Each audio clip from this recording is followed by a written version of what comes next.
देखिए, हमने ग्राम सभा के बारे में बात कर लिया था। आज हम लोग बात कर रहे हैं 243 बी। 243 क्या है आपका? बी।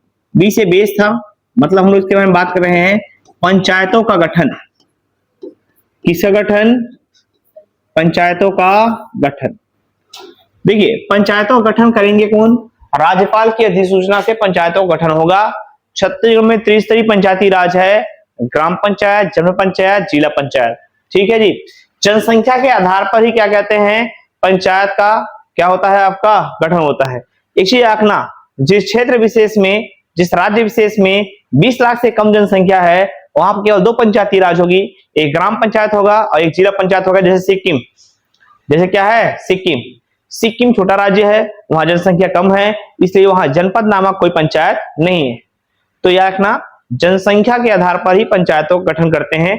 जनसंख्या किनकी? वोटर, किनकी? वोटर की। तो हम देखते हैं पंचायतों का गठन हमारे छत्तीसगढ़ में 3 प्रकार से किया गया है। एक हम लोग देखेंगे सर शुरू में ग्राम पंचायत, फिर जनपद, फिर क्या होगा? जिला। तो ग्राम पंचायत में मिनिमम वोटर की संख्या कितनी होनी चाहिए? मिनिमम कितनी होनी चाहिए? 1000 वोटर की संख्या होनी चाहिए। अगर किसी पंचायत में 5000 वोटर हो जाएंगे तो क्या कहलाएगा आपका? जनपद पंचायत। क्या कहलाएगा बोलो? जनपद पंचायत कहलाएगा। वोटर की संख्या इसमें कितनी हो चाहिए? कम से कम 5000। कितनी हो चाहिए? 5000। और उसी तरीके से जिला पंचायत में वोटर की संख्या कितनी हो चाहिए बताइए आपका? 50,000। तो ये है जी आपका पंचायतों का गठन। नोट कर लेंगे, किसका गठन? पंचायतों का गठन। फिर हम लोग बात करते हैं पंचायतों की संरचना।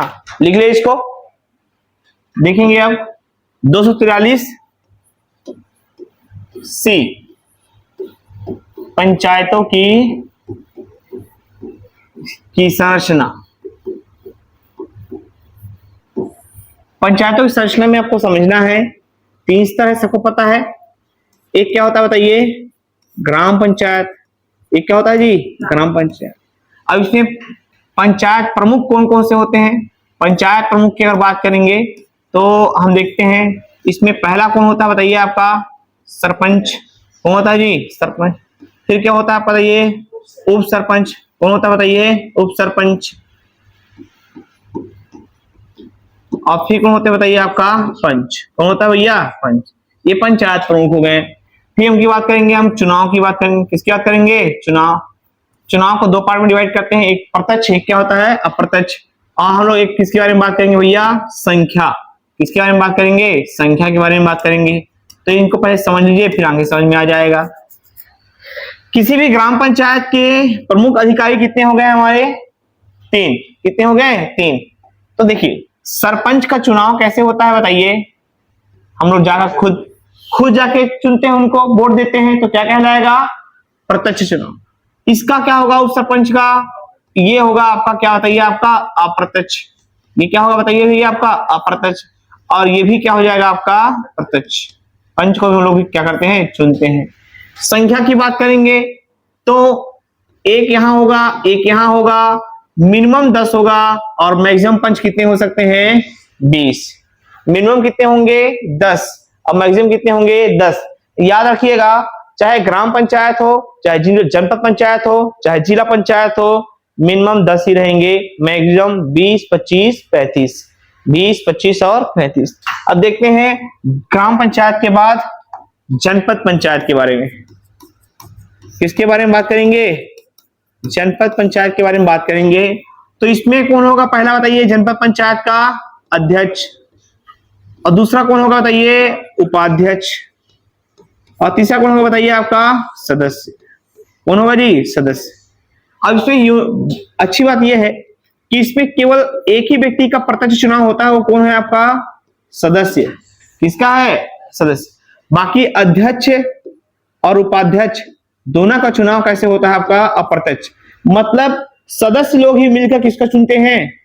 अध्यक्ष और उपाध्यक्ष को।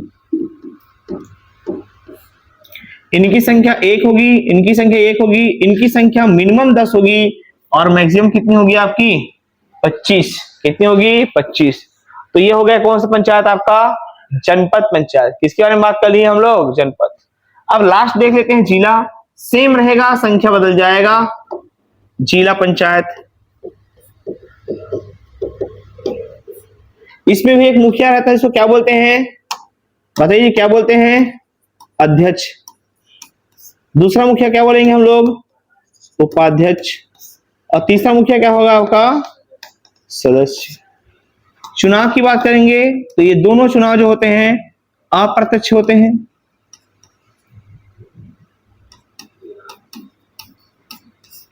ये भी अप्रत्यक्ष होगा,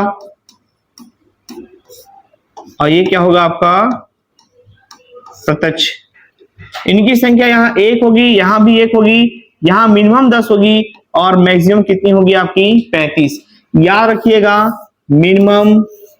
मिनिमम पंच की संख्या, मैक्सिमम पंच की संख्या, मिनिमम 10, 10, 10, जनपद सदस्य, जिला सदस्य, और 20, 25, और ये 35।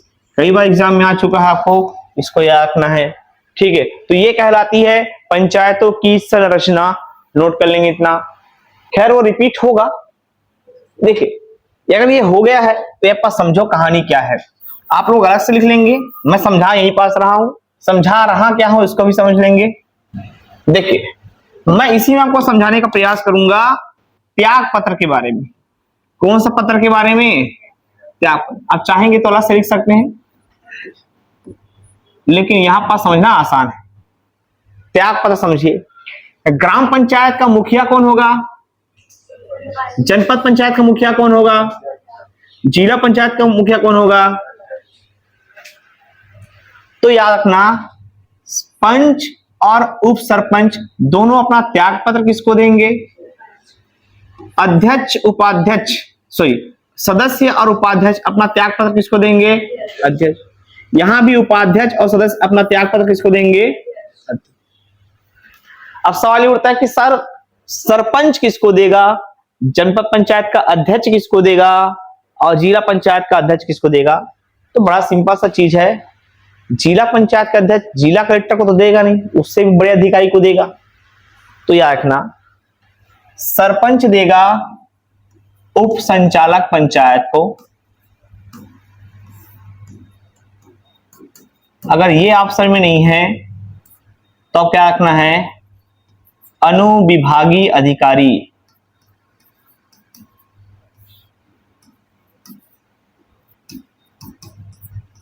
जो कौन से क्लास का ऑफिसर होगा आपका, सेकेंड क्लास का अधिकारी। कौन देगा, सरपंच। जनपद पंचायत का अध्यक्ष अपना त्याग पत्र देगा किसको भैया, जिला कलेक्टर को। जनपद पंचायत का अध्यक्ष किसको देगा, जिला। और जिला पंचायत का अध्यक्ष देगा संभाग आयुक्त को। कमिश्नर किसको देगा, या फिर संचालक को देगा। पंचायत के जो संचालक, पंचायत का डायरेक्टर होगा ना, संचालक पंचायत,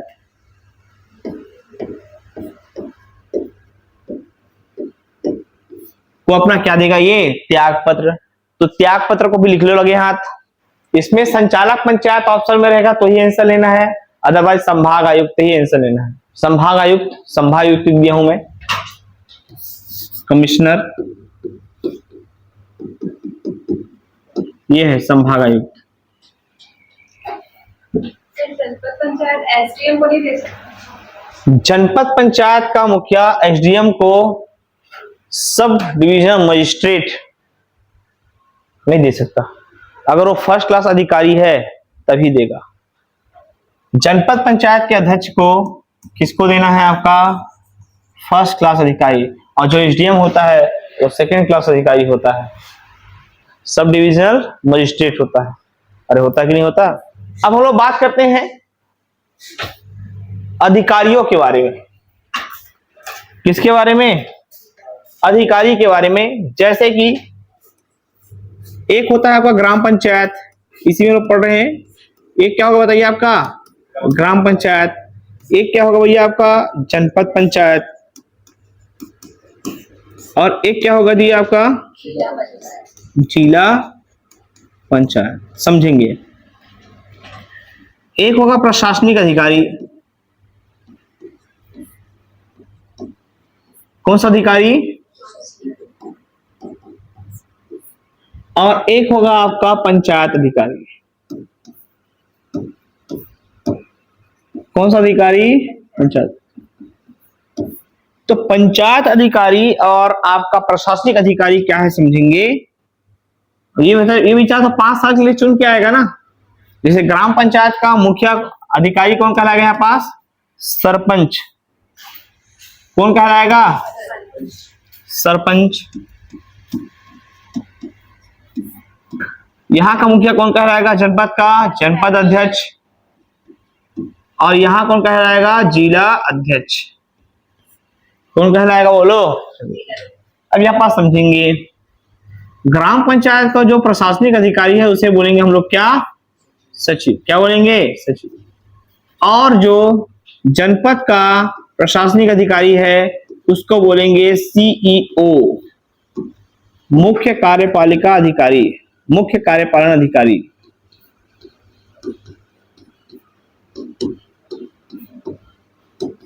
चीफ एग्जीक्यूटिव ऑफिसर। अब ये होगा कौन, याद रखना, जनपद में 2nd क्लास अधिकारी बैठेगा और जिला में 1st क्लास अधिकारी बैठेगा। जैसे एग्जांपल के लिए ये आप एसडीएम बोल सकते हो, अनुविभागीय अधिकारी बोल सकते हो, रेवेन्यू डिपार्टमेंट का कोई अधिकारी बोल सकते हो, तहसीलदार बोल सकते हो। ये किसके अंतर्गत आएगा, आपका जनपद पंचायत का प्रमुख। जिला पंचायत का प्रमुख जो होगा सीईओ, वो 1st रैंक अधिकारी होगा एज अ कलेक्टर। जैसे क्या हो सकता है आपका, कलेक्टर। तो ये आपका अधिकारियों के नाम लिख लेंगे। फिर यहां पास मैं लिख देता हूं लगे हाथ, चुनाव के जो उम्र होती है, जिसको हम लोग बोलते हैं न्यूनतम उम्र। क्या बोलते हैं, न्यूनतम उम्र। कौन सा उम्र भैया, न्यूनतम। समझे क्या है। तो यहाँ पास कुछ क्वेश्चन पूछ देता है, जैसे मतदाता का उम्र क्या होगा बताइए, 18 वर्ष। कौन सा वर्ष, 18। पंचायत के जितने भी अधिकारी हैं, पंचायत चुनाव में, पंचायत चुनाव के जो भी होंगे, सरपंच बनना है, जनपद पंचायत का अध्यक्ष बनना है, सदस्य बनना है, तो कितना वर्ष होना चाहिए, कम से कम कितना हो जाए आपका, 21। कितना होना चाहिए जी, 21। उसी तरीके से विधानसभा का विधायक बनना हो, विधानसभा का क्या बनना हो, विधायक बनना हो,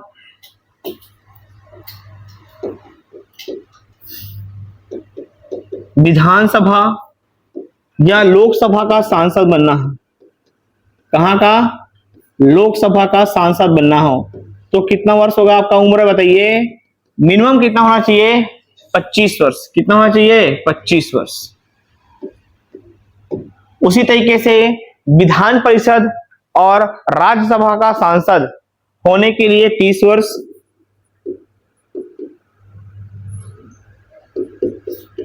विधानसभा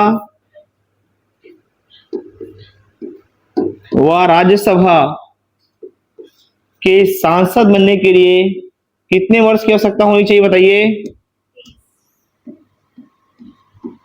30 वर्ष। और राष्ट्रपति, उपराष्ट्रपति और राज्यपाल बनने के लिए 35 वर्ष।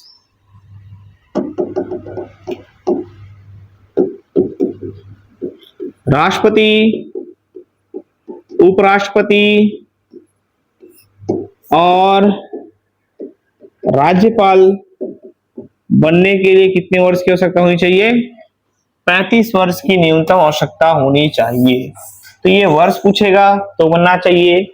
एक चुनाव चिन्ह होता है, उसके बारे में चर्चा करते हैं। चुनाव चिन्ह नहीं, चुनाव का जो पंपलेट होता है उसका रंग क्या होगा, चुनाव रंग। ठीक है, पंच लोग, सरपंच लोग, जनपद सदस्य और जिला सदस्य। तो जो लोग पंपलेट छपवाते हैं, तो पंच लोग का क्या होता है बताइए आपका, सफेद। क्या होता है भैया, सफेद। सरपंच का क्या होगा? नीला। जिला पंचायत के सदस्य का क्या होगा? पीला। अब इसका क्या होगा आपका? गुलाबी। नोट कर लेंगे, रंग को भी पूछ सकता है। लिखना, पहला लाइन लिखना ग्राम पंचायत निर्वाचित पंच और पंच से मिलकर बनेगा। नोट करें लिखना लाइन में, ग्राम पंचायत निर्वाचित पंच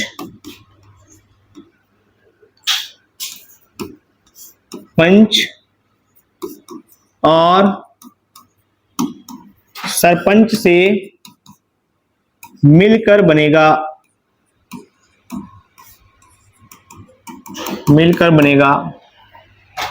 फिर लिखना है, यदि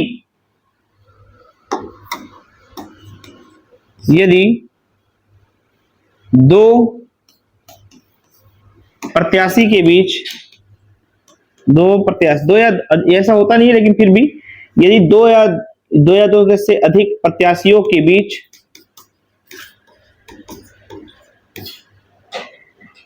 बराबर मत पड़ते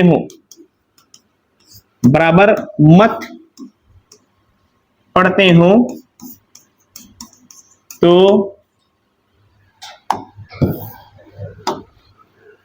विहित अधिकारी द्वारा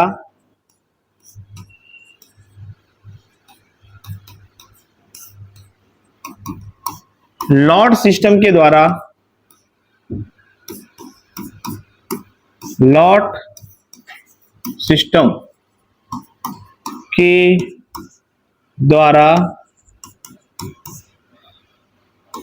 परिणाम घोषित किया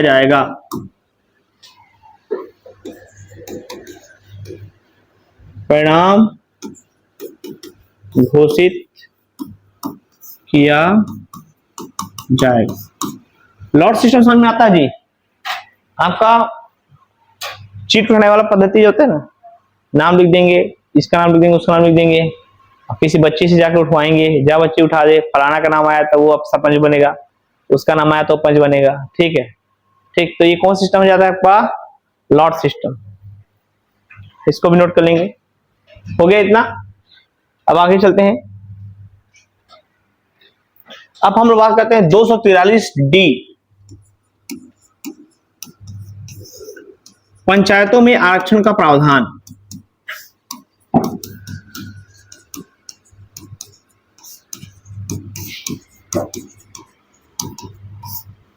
पंचायतों में किसका प्रावधान? आरक्षण का प्रावधान। तो पहले समझिए, देखिए 73वें संविधान संशोधन में एसटी एससी ओबीसी को आरक्षण दिया गया है, वो तो तय है। लेकिन याद रखिएगा, आरक्षण का विषय जनसंख्या पर डिपेंड होता है। किस पे डिपेंड होता है? डिपेंड। अब मैं शुरू से बताते आ रहा हूं कि पंचायती राज राज्य सूची का विषय है। इसका विषय है राज्य, और राज्य चाहे तो उस पे आरक्षण पर कोई बदलाव या पंचायत पर कोई बदलाव कर सकता है। अब हम छत्तीसगढ़ की बात करते हैं तो छत्तीसगढ़ में क्या है? एसटी एससी ओबीसी तीनों को क्या मिला है? आरक्षण मिला है। और आरक्षण कैसे मिलेगा इसके बारे में चर्चा करते हैं। तो अब समझते हैं, बड़ा सिंपल सा है, समझ में आ जाएगा, समझेंगे। देखिए, कोई क्षेत्र विशेष है, कोई क्या है आपका? क्षेत्र विशेष, और किसी क्षेत्र विशेष में एसटी एससी की जनसंख्या 50% से कम है। 50% से क्या है जी? कम। कोई क्षेत्र विशेष है जहां एसटी एससी की जनसंख्या 50% से कम है, तो ओबीसी को 25% क्या मिल जाएगा? आरक्षण मिल जाएगा।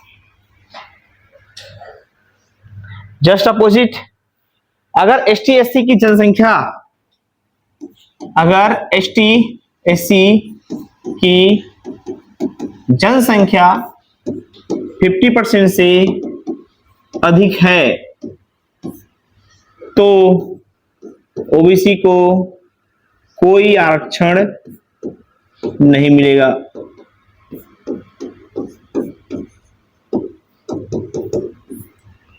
चीजें क्लियर है, ये समझना है। ठीक है, स्टार्टिंग से ही महिला उम्मीदवार को आधा मतलब कितना परसेंट, 50% आरक्षण मिलना है। और चौथा याद रखिएगा, कोई क्षेत्र विशेष जहां एसटी एससी निवास नहीं करती,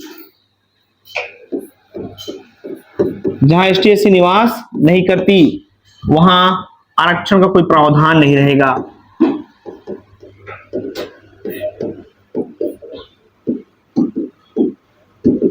इसका प्रावधान नहीं होगा भैया, आरक्षण का प्रावधान ही नहीं रहेगा। एसटी एससी नहीं है, ओबीसी है तो भी ठीक। अब ये क्या है, राज्य सूची का विषय है, राज्य चाहे तो उनको आरक्षण दे सकती है और नहीं। और इसे जल्दी देखा जाएगा तो देखिए यहाँ पास लिखा है 50% से कम हो, ये नहीं लिखा गया कि बिल्कुल ना हो, होनी चाहिए, लेकिन 50% से अगर कम है तो ओबीसी को हम 25% देंगे। अब बिल्कुल ही नहीं है तो आरक्षण का प्रावधान नहीं होगा। ठीक है, एक चीज और समझेंगे, उसके देखते रहेंगे। देखिए समझो इधर, अगर पंचायत का प्रमुख सरपंच, जनपद अध्यक्ष, जिला अध्यक्ष सामान्य वर्ग से हो रहा है, कहां से बन रहा है बताइए, सामान्य वर्ग से बन रहा है, तो उसके जो उप प्रमुख होंगे, चाहे उपाध्यक्ष की बात हो चाहे उप सरपंच की बात हो, ये किस वर्ग के होने चाहिए, आरक्षित वर्ग के होने चाहिए। किस वर्ग के होने चाहिए, आरक्षित। सरपंच अगर सामान्य वर्ग से बन गया तो उप सरपंच आपका आरक्षित वर्ग का बनना चाहिए। जनपद पंचायत का अध्यक्ष अगर सामान्य वर्ग से हो गया तो उसका उपाध्यक्ष आपका आरक्षित वर्ग से होना चाहिए। लेकिन अगर सरपंच या जिला अध्यक्ष या जनपद अध्यक्ष अगर आरक्षित वर्ग से कोई बना है तो उपाध्यक्ष या उप सरपंच जनरल का ही हो, ऐसा कोई प्रावधान नहीं है। ठीक है, प्रावधान किसके लिए है, आपका आरक्षित के लिए है। किसके लिए है, आरक्षित।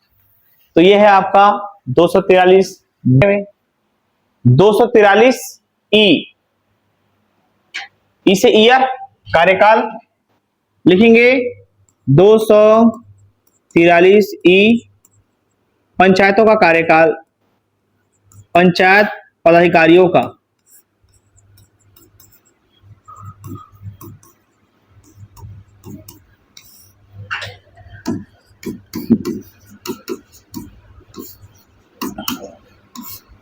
पंचायत पदाधिकारियों का क्या है भैया, आपका ये कार्यकाल। समझो कहानी यहाँ पास क्या है, पहले समझेंगे ना। मैं चुनाव जीत गया हूं, सरपंच पद के लिए मैं खड़ा था, मैं चुनाव जीत चुका हूं, आज परिणाम आ चुका है। आज का तारीख है भैया, 9 तारीख, 9 अगस्त को परिणाम आ चुका है। तो बताइए क्या मैं आज से 5 साल के लिए आपका उस पद पे रहूंगा? नहीं। जब तक पहला बैठक नहीं होगा, पहला सम्मेलन नहीं होगा, तब तक मैं उस पद पर अभी शामिल या विराजमान नहीं होऊंगा। अब बोलेंगे सर सवाल, वो पहली बैठक कब होगी, प्रथम सम्मेलन कब होगा? तो 30 दिनों के अंदर प्रथम सम्मेलन कराया जाएगा। कराने का हाँ, चुनाव परिणाम आने के बाद 30 दिनों के अंदर प्रथम सम्मेलन होता है, जिसमें सरपंच और पंच शपथ लेते हैं। उप सरपंच का क्या होता है, चुनाव होता है। और ये प्रथम सम्मेलन बुलाएगा कौन? नायब तहसीलदार बुलाएगा, राज्य शासन के कहने के अकॉर्डिंग कि हाँ भैया आप इसको करवाइए, अपने क्षेत्र में इसको क्या करना है, करवाइए। और मैं बता रहा हूं, प्रथम सम्मेलन से लेकर, पहली बैठक से लेकर वो नियत 5 साल तक क्या रहेगा, वो सरपंच रहेगा। क्या रहेगा? In case of future sarpanch मर गया, सरपंच ने त्याग पत्र दे दिया, उसको डिसमिस कर दिया गया है, तो क्या होगा? तो 6 महीने के अंदर उपचुनाव होगा। 6 महीने के अंदर क्या होगा? उपचुनाव होगा। और इस उपचुनाव में जो व्यक्ति विशेष जीतेगा वो शेष कार्यकाल के लिए उस पद पर बैठेगा। जो बचा हुआ कार्यकाल है। चीजें क्लियर है? अब ये 6 महीने तक कार्य कौन करेगा सरपंच की जगह? क्या उप सरपंच करेगा कि पंच करेगा? बताइए जी। अगर सरपंच मर गया तो 6 महीने में चुनाव होना है, तो अभी तो 6 महीने बहुत समय है, तो उस बीच सरपंच के पद पे कार्यवाहक के रूप में बैठेगा कौन? सरपंच बैठे, सरपंच मर गया, उप सरपंच बैठेगा कि पंच बैठेगा? बताइए। ठीक, पंच बैठेंगे। कौन बैठेंगे? पंच। पंचों में से कोई एक बैठेगा। जी, उप सरपंच भी क्या है? पंच। अब मैं बोल चुका हूं उप नामक वर्ड नाम मात्र का है, इसकी कोई वैल्यू नहीं है। पंच में से ही अपने में से कोई एक वहां जाकर बैठेंगे। वो उप सरपंच भी हो सकता है या पंच में से कोई एक भी हो सकता है, जब तक सामने वाला कोई नया व्यक्ति चुनकर नहीं आ जाता। यही सब चीजें आपको क्या करना है, इसमें लिखना है। तो लिखेंगे, देखना प्रत्येक ग्राम पंचायत में, प्रत्येक ग्राम पंचायत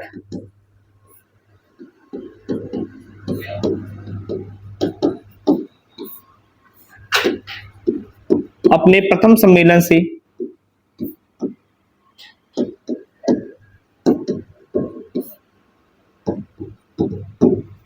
पांच वर्ष तक बनी रहेगी।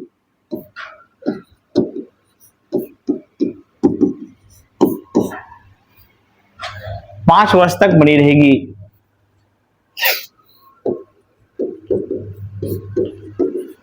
चुनाव परिणाम आने के 30 दिनों के अंदर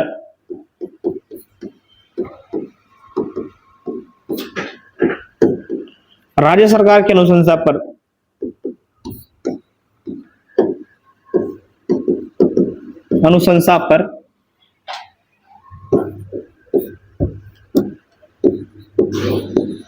प्रथम सम्मेलन कराया जाएगा।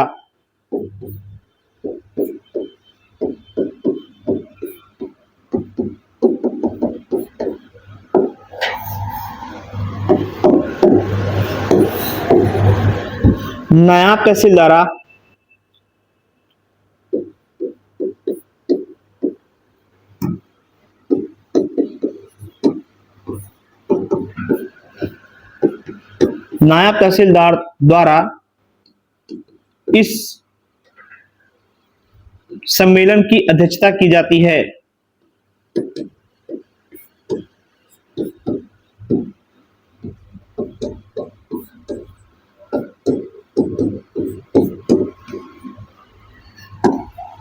जिसमें सरपंच व पंच शपथ ग्रहण करते हैं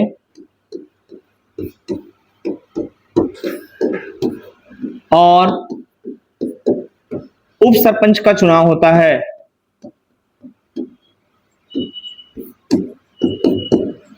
उप सरपंच का चुनाव होता है।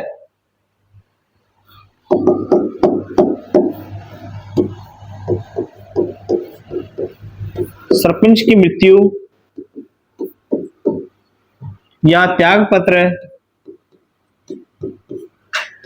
देने के 6 माह के अंदर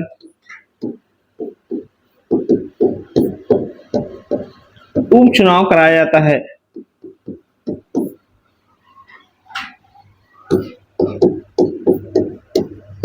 तब तक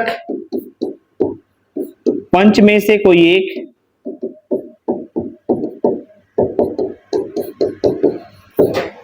कार्यवाहक के रूप में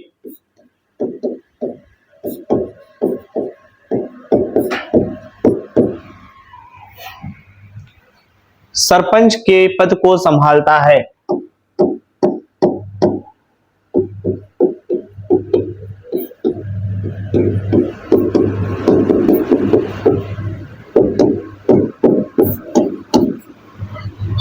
उसके बाद एक लाइन लिख लेना कि जो भी उपचुनाव में व्यक्ति जीतकर उस पद को ग्रहण करता है वो शेष कार्यकाल के लिए ही उसको ग्रहण करेगा।